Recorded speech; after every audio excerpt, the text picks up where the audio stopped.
یہ میاں ثاقب بھٹی ہیں جی، منڈی احمد آباد۔ سچی بات ہے، میں کم علم آدمی ہوں، مجھے نہیں پتہ ہے منڈی احمد آباد کہاں ہے۔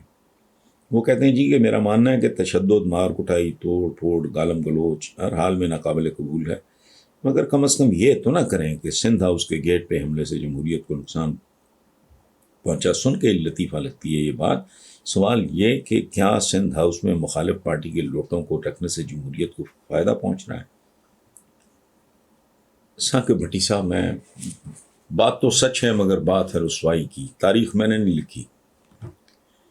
یہ لوٹا لوٹا، یہ جو ہم بات کرتے ہیں نا، بے ضمیری، بے حیائی، بک جانا، ضمیر کا بیچ دینا، غداری کرنا، بے وفائی کرنا، یہ ہماری روایت ہے۔ ایک سادہ سی بات میں آپ کے سامنے رکھتا ہوں۔ یہ جو بے ضمیر اور بکاؤ ہوتے ہیں، ان کی شکلیں، ان کی کرتوتیں تبدیل ہوتی ہیں، ہے یہ ہماری تاریخ۔ مجھے صرف ایک بات کا آپ جواب دے دیں کہ میر جعفر اور میر صادق کون تھے؟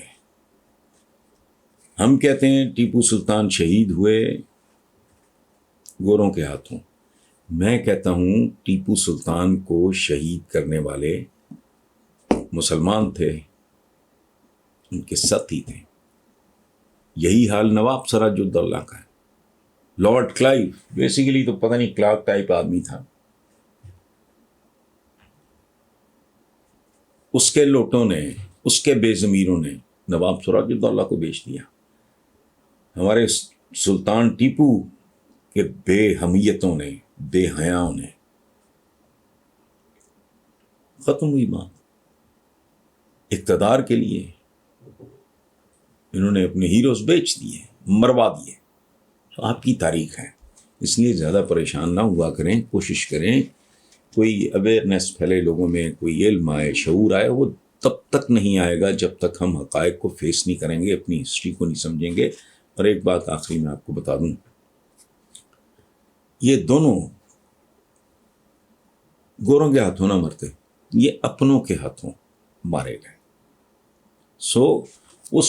اس وقت ہوتا ہے کہ جی اتنے کروڑ مل گئے، اس وقت یہ تھا کہ جی یہ منصب مل جائے گا۔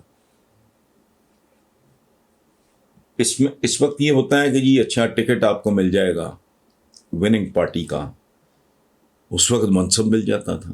اب ہمارے یہاں روپیہ ہوتا ہے، اس وقت پتہ نہیں کون سی کرنسی تھی، وہ ان کو مل جاتی تھی۔